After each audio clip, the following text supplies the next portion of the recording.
सुबह आते आते हो सकता है कि कई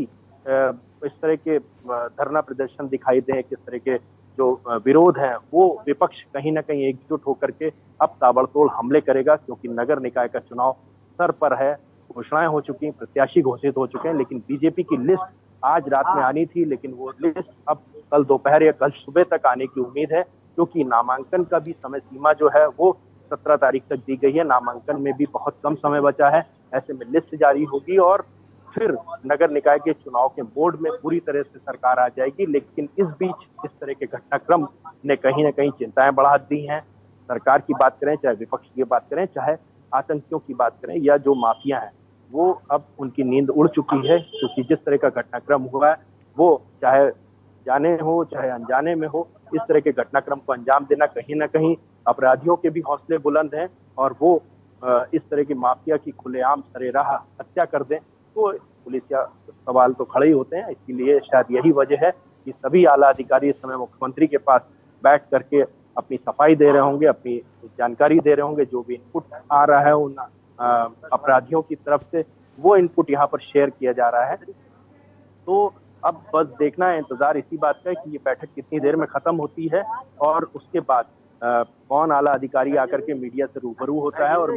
मीडिया से किस तरह से वो बात करता है, ये अब देखना होगा। इंतजार हम लोगों को पुलिस महकमे का है कि पुलिस महकमा अब इसको लेकर के कितना सजग है और क्या उसकी आगे का एक्शन प्लान होता है, इसको देखना होगा। इंतजार हमें जो मुख्यमंत्री आवास पर बैठक चली उसके खत्म होने का इंतजार है कि खत्म होते ही जो भी प्रतिक्रिया आएगी हम सबसे पहले अपने दर्शकों को दिखाएंगे।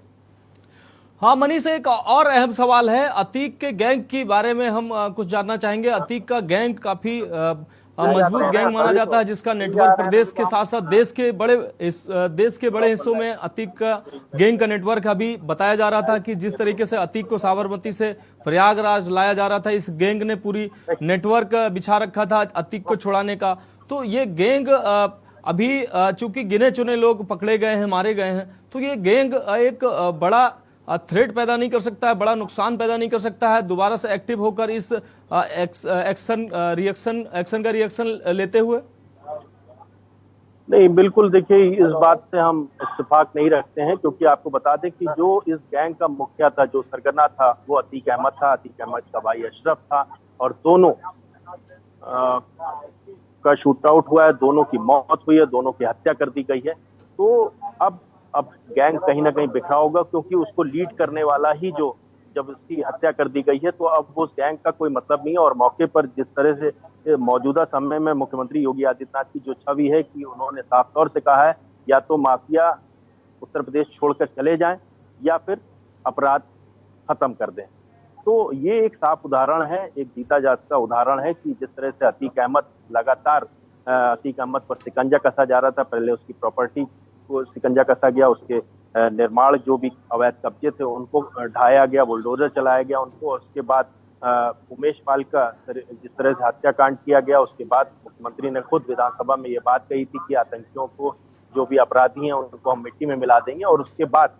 थोड़ा वक्त जरूर लगा इन अपराधियों को पकड़ने में, लेकिन जिस तरह से असद की जब इनकाउंटर हुआ वो दिखा रहा था और उसी दिन से ये बात हो रही थी कि देखिए माफिया को मिट्टी में मिलाने का काम शुरू हो चुका है। तो असद की मौत के बाद अब जिस तरह से अतीक अहमद को मेडिकल परीक्षण के लिए मेडिकल कॉलेज ले जाया जा रहा था और वहां पर उसकी हत्या हो जाती है, मीडिया के सामने उसकी हत्या हो जाती है, कैमरे ऑन थे, मीडिया कर्मी मौजूद थे, पुलिस भी मौजूद थी अतीक अहमद की, और अतीक और उसके भाई अशरफ दोनों को सरेआम जो है उसकी हत्या कर दी जाती है। तो ये बड़ा प्रश्न चिन्ह है। और कुछ भी कहिए, कहीं ना कहीं जो कट्टर हिंदुत्ववादी लोग हैं उनमें कहीं ना कहीं एक उत्साह है, वो लगातार इस घटनाक्रम को कहीं ना कहीं सही मान रहे हैं। शायद यही वजह है जिसकी वजह से जो अफवाहें, जिस तरह का रोष, जिस तरह का मैसेज समाज में दिया जा रहा था व्हाट्सएप के थ्रू, जो मैसेजिंग चल रही है, वो कहीं ना कहीं इसको लेकर के अब सरकार अलर्ट है और उसने साफ तौर से एजेंसियों को भी अलर्ट कर दिया है। यही एक कारण है कि प्रयागराज में इंटरनेट सेवाएं बंद कर दी गई हैं, किसी भी तरह की अफवाह ना हो। लोग इंटरनेट पे ज्यादा इस तरह के कम्युनिकेट करते हैं, इस तरह से मीम्स बनाते हैं, रील्स बनाते हैं और साथ में इस तरह के वीडियो वायरल करते हैं।